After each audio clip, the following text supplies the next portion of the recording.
Uh, Welcome to another edition of Ask Isaiah. This is your host Isaiah Rhodes, and I'm here with the special guest, a great collaborator that I work with, Demetrius Phillips.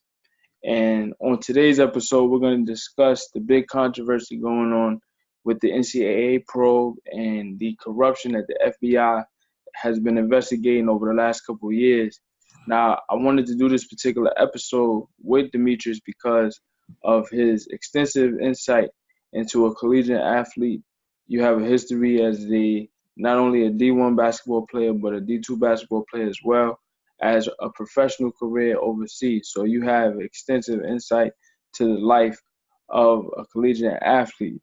Now, this particular probe by the FBI, as I mentioned, has been going on for 3 years. They have over 4,000 calls, over 330 days, hours and hours of wiretaps. And it dives deep into impermissible benefits and preferential treatment for basketball players. Over 20 programs and over 25 players have been implicated in this investigation. So I just wanted to get your thoughts about it. How you feeling, DP, first and foremost? I mean, I'm feeling well myself, but this whole probe and what's going on, I'm definitely not surprised. It's been going on for years now, before we even existed. Right. During my time as a collegiate athlete, I have some experiences with it.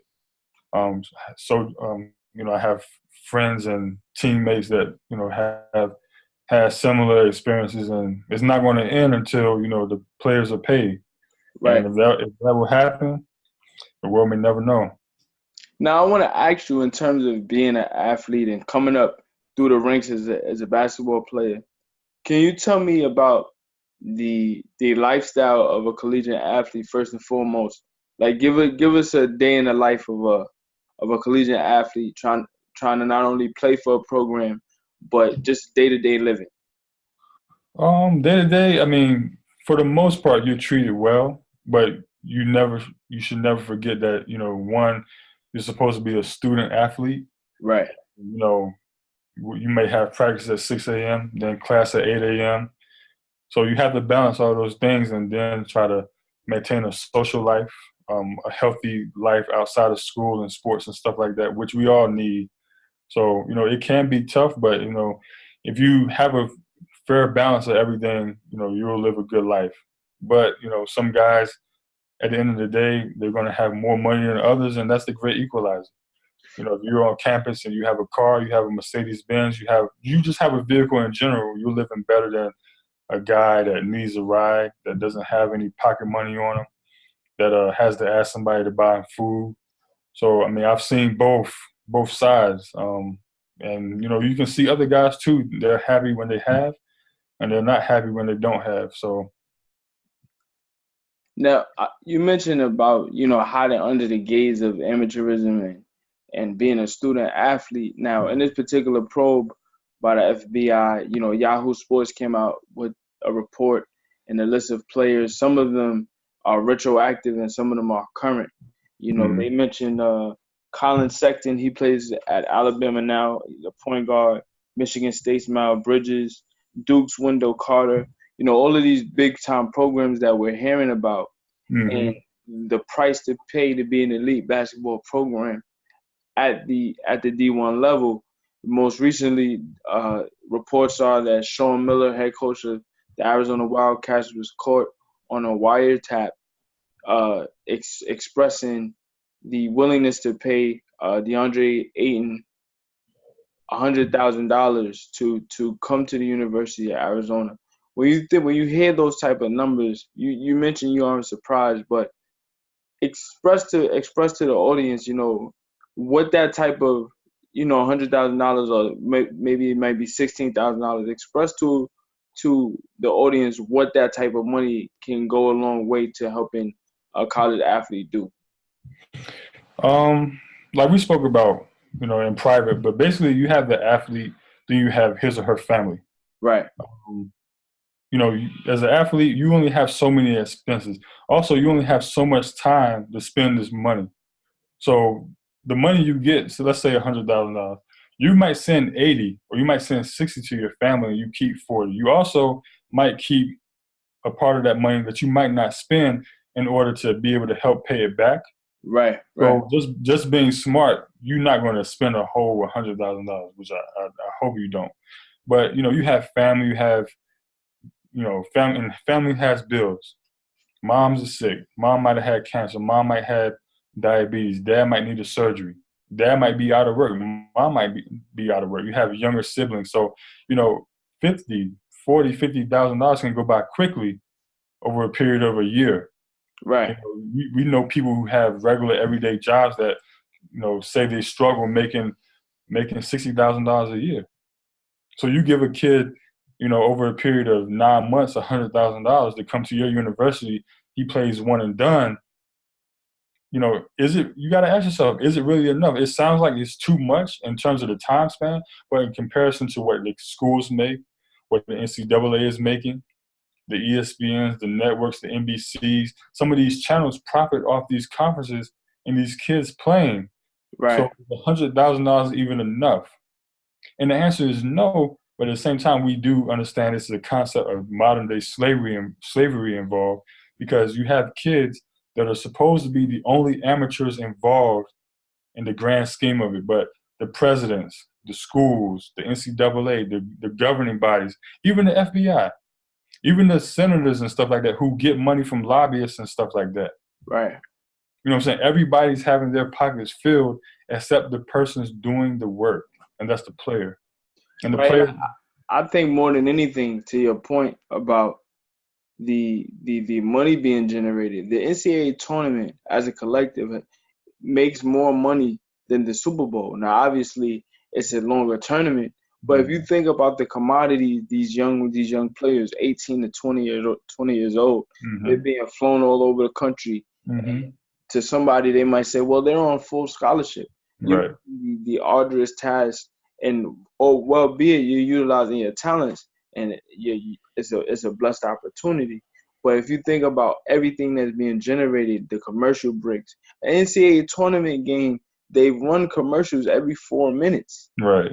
And these commodities, these players aren't reaping the benefits at all. Now, you mentioned the amount that a player might receive under the table, right? For the short term is necessary, but think of you mentioned it, of the amount of time that a player might have to take it back. They don't have time to worry about going to school for 4 years because of their conditions back home. So they're really only going for 1 year. They're probably going to class for 4 months that first semester. Then they have to play throughout the end of the first semester, through the winter break, into the second semester, and then they have to prepare to go pro. Now, a lot of these players being named, DeAndre Ayton, Colin Sexton, Miles Bridges, these players are potential lottery picks. So the money that they might have received allegedly it pales in comparison to the money that they're gonna make once they finally get to the NBA. Right. And on these ledgers that have been released by Yahoo Sports, they have the option of being recoupable. Some of them are loans, some of them are just walking around money for that moment. So it's an agreement being made potentially that it is recoupable if they're willing to pay that back. Right. And I don't see the issue with it, especially if they understand their earning potential. Right. It's just an unfortunate situation because the NCAA president, Mark Emmett, he said, these allegations, if true, point to systematic failures that must be fixed and fixed now if we want sports in America. Simply put, people who engage in this kind of behavior have no place in college sports. Now, I'm of the opinion that you can't fix a system that's fundamentally broken. You get what I'm saying? If I'm a young player, if I'm 16, 17 years old, and I have the athletic world at my feet, I have the opportunity, if I stay clear and stay locked into my craft to get to the next level, I can't walk in wide-eyed and seeing everybody making money hand over fist and not feel a way about that. That's un-American. That is un-American. Now, if I'm a musician and I go to school and I have an opportunity to record an album, I'm not supposed to record that album? That's my art. Right. Same could be said for an athlete. If you meet the demand and are able to make money off your likeness, or have an opportunity to cash in earlier than expected on your earning potential, why not do so? I mean, the crazy part is this: child stars, child actors and actresses, Right. 4 or 5 years old, taking home $8 million, $10 million. Macaulay Culkin took home what, $10 million for Home Alone? Right. But 16, 17-year-old men are amateurs Yeah. when it comes to sports, football and basketball. But But you gotta think about it. Baseball is no amateur status. right. You can go pro from high school playing baseball. That's why, in my opinion, the government's at fault, the NCAA is at fault, Mm-hmm. also the NBA is at fault. Elaborate on that. And because the NBA, they got rid of the high school to pro pipeline. Right. Now you're forced. Now you're literally forced to go to college For 1 year. unless for a year. Mm-hmm. And so now you're basically asked to say, "Hey, take a year off from making $5, $6, $7 million."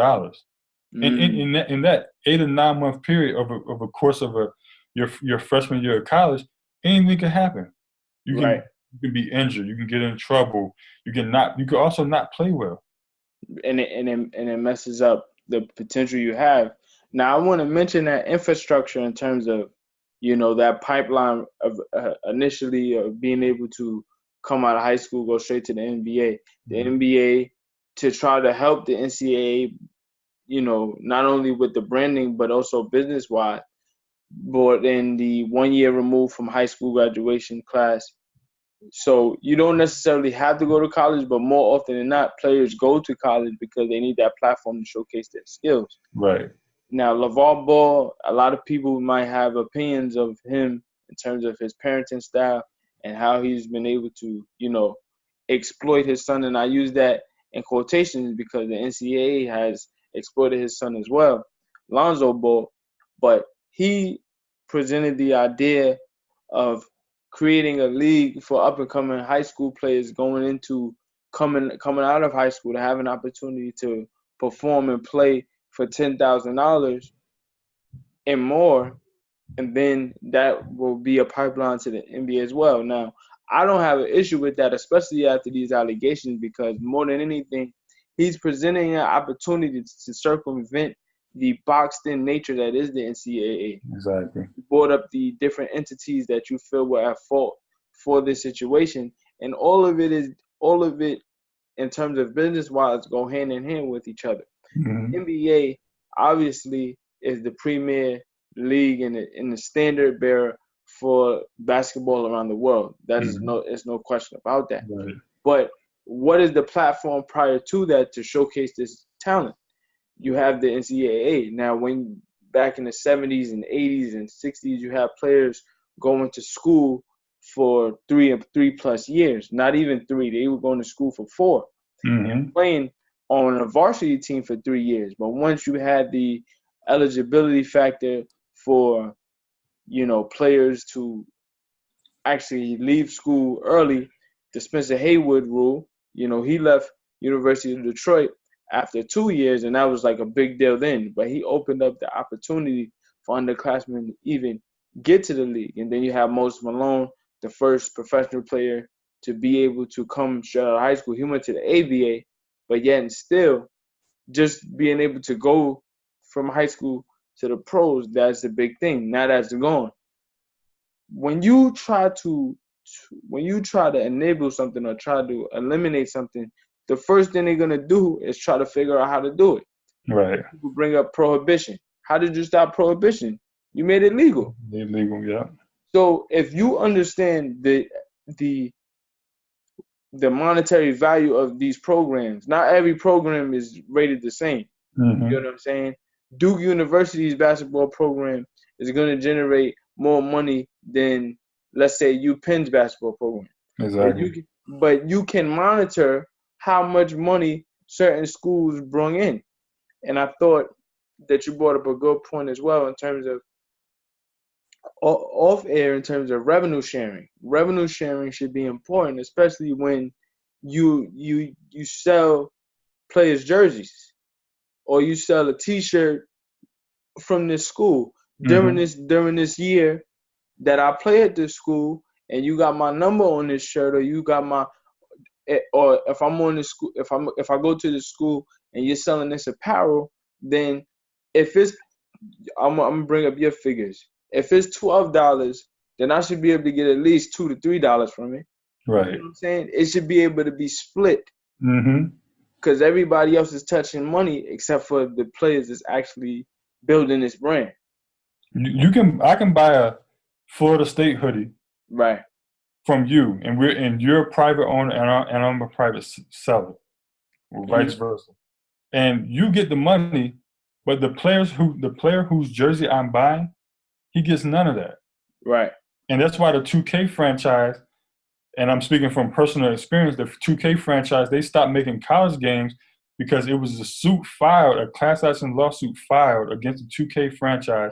And if you were in that game over a period of years, I think it was 2005 to 2012, or I'm not sure, but I actually got compensated for my likeness being in that video game. At that point in time, we weren't getting paid to be in that game. Right. So it was a big class action lawsuit. A lot of players got paid. And, at the end of the day, like you said, the government will force or allow the NCAA to start paying players. But at the same time, they will start to do what? They will start to levy taxes on that money. And, nothing in America is legal without it being taxed. Right. Marijuana is becoming legalized now because now you can tax dispensaries. You can tax stores. You can't tax the guy on the street selling it. Right. True. You know what I'm saying? That's why drugs are illegal, because you can't tax the individual selling the drugs.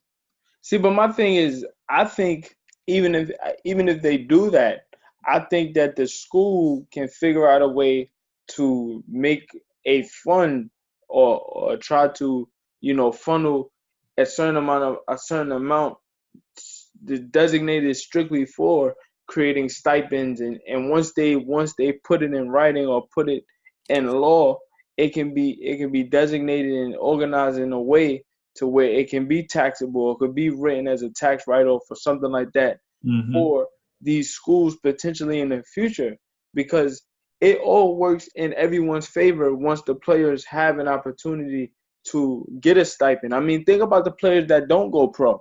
Think about the players that aren't able to maximize at the University of Alabama. They play at the University of Alabama football team, but they can't get to the pros.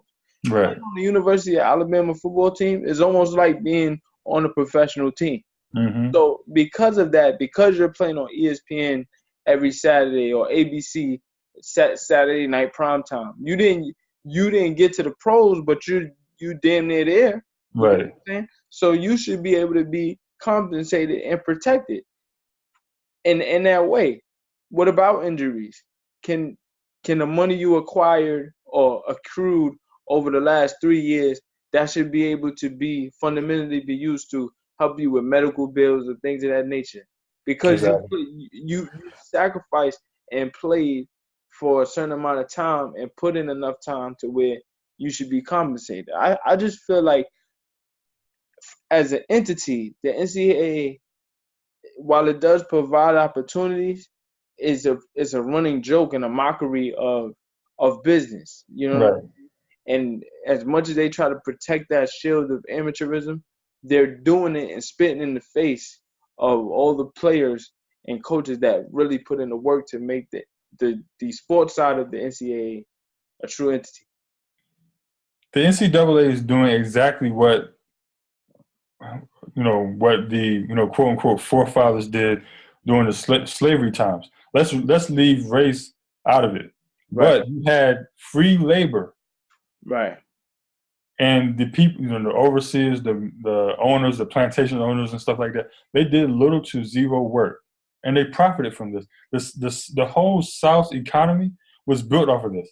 Right. So now we have players who now are, completely and astronomically more valuable than, any slaves were at the time, they're still generating income, but Right. not for themselves. True. True. So, you have a player that's worth $2 million, a freshman in college.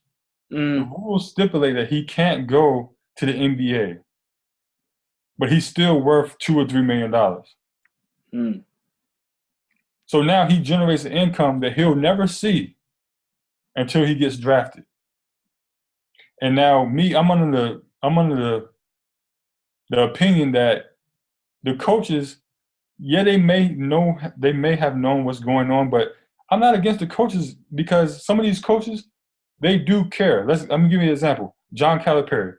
Right. When guys get hurt and they have a season-ending injury, he has $1 million insurance policy that he takes out on the player, and the player gets that money Mm. because it's actually money that he would have likely earned anyway, whether he went to the NBA or he was in and out of the NBA and made $1 million exactly. Right. So the player, just by blowing out a knee, they get $1 million from Calipari. That's the type of thing that, for me as an analyst, as a fan of the game, I truly appreciate Calipari for, because he's not naive. Right. When you come to his program, he's trying to show you the way to get to the NBA. They Mm-hmm. try to mask it around national championships, and that's great. National championships are great. You sacrifice for that. But a lot of these players are trying to get to the highest platform possible, which is the NBA. And he has shown and had a track record of not just getting you to the NBA, but putting you in position to be a lottery pick to get your most earning potential out of your rookie contract and beyond. Right. So to see what he has done, and not only at University of Massachusetts, but at Memphis and Kentucky, he has a full-length track record. So for him to be able to say to his players, I'm not running no games on you. This is what it is, and this is how you're going to get there if you follow my blueprint. Players respect that. Mm-hmm. Now, along the way, because he's run such high-profile programs and generated such high-profile players, there's going to be controversy in the way that he does things. Mm-hmm. But guess what? Coaches are understanding that, hey, this is not fun and games. This is serious. And now they've raised the stakes, and they're willing to do whatever it takes to get that player. And if that calls for, sometimes you might have to do something shady, and I put in quotations because that's in the eye of the beholder sometimes. A lot of these times, these coaches understand the risk, and they understand the high price to be paid to be a high-profile program. You think all of these coaches don't want the same player? They do. It's a bidding war. Yeah. They want to make sure if they see somebody at 15 years old, they say, man, I got my eyes on this kid. You're not the only one with eyes on this kid.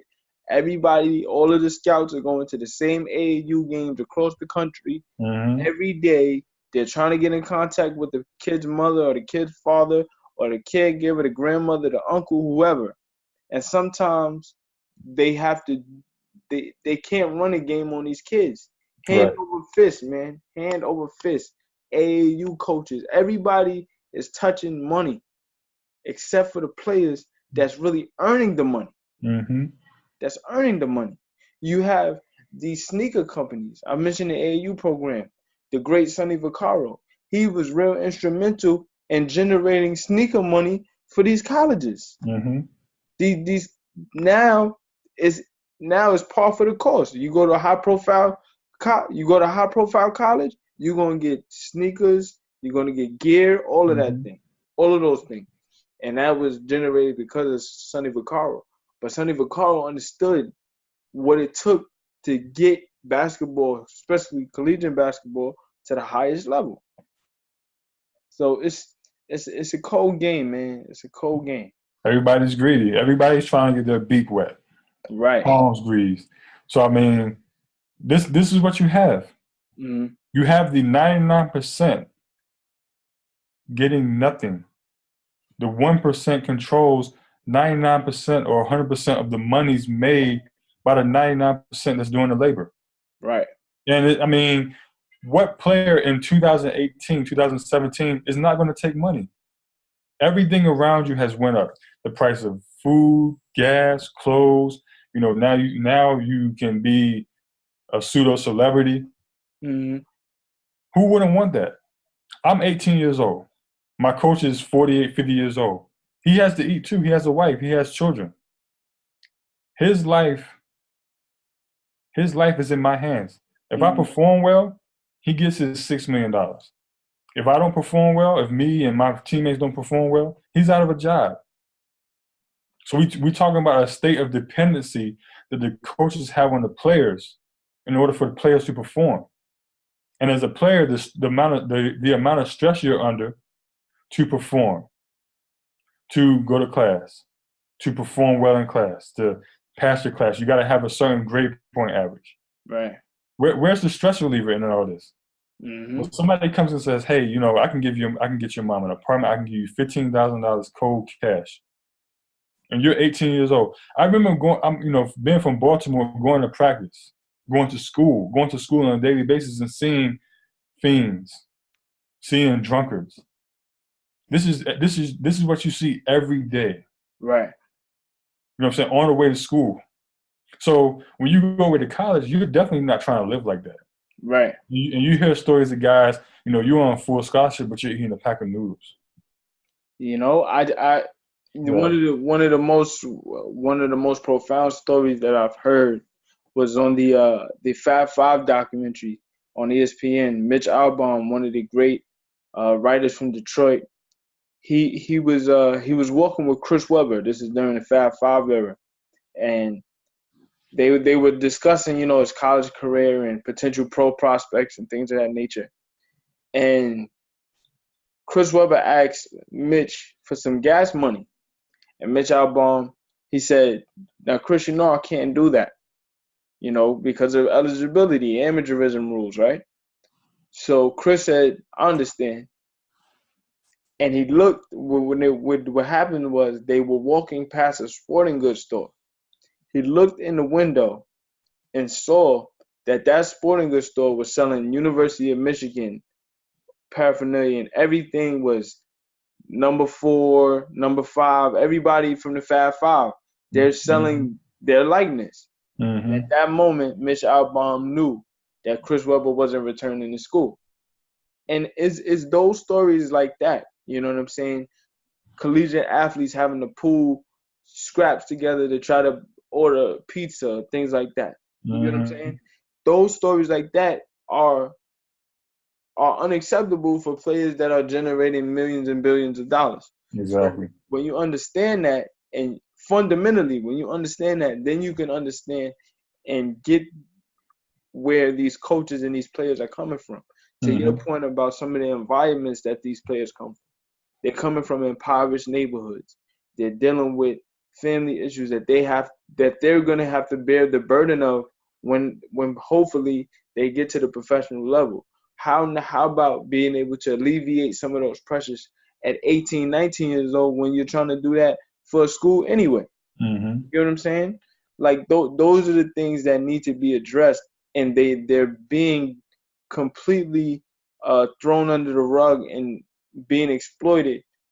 Players, I mean, they're being thrown under the rug and being exploited at an extremely high level. So for me, I don't feel any fault for any player that understands this fundamentally and says, okay, I want to better myself and my family.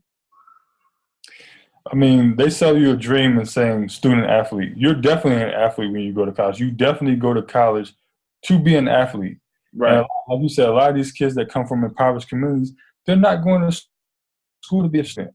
And, right. you know, when you think about it, education is subjective. Exactly. What you learn and what I learned could be two totally different things. What you remember and what I remember from us sitting in the same classroom can be two totally different things. Right. So these kids coming from these neighborhoods, and like I said, you have parents that are on drugs, you have parents that are non-existent, you have fathers that are non-existent, you have so many different situations when it comes to family life. You have grandparents taking care of you and stuff like that. Right. You have children that can't be disciplined. Mm-hmm. And now they go to college and they're like, hey, you know, I'm 9 months from what I work hard for. Right. People have been saying that, you know, I can go to the NBA when I was 14 years old. So all I've been doing is honing my skills and working on my abilities and just trying to be the best person I can be, not get in trouble with the law, not get in trouble with females, make sure I pass my classes in high school and stuff, things of that nature. Right. So now you're being told and forced to go to college. You say, okay, fine, but I'm going to take $20,000. I'm going to take $70,000. Mm-hmm. I'm going to feed my family, because if it wasn't for this rule that the NBA handed down that I had to go to college 1 year, that's what I would have been doing anyway. Right. Right.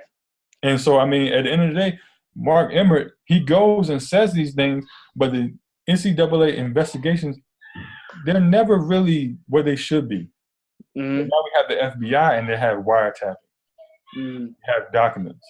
Right. The NBA, if they worked vigorously enough, they could have did the same thing. But, you know, again, they're not going to pull the wool over their own eyes. They've done it to the players for long enough.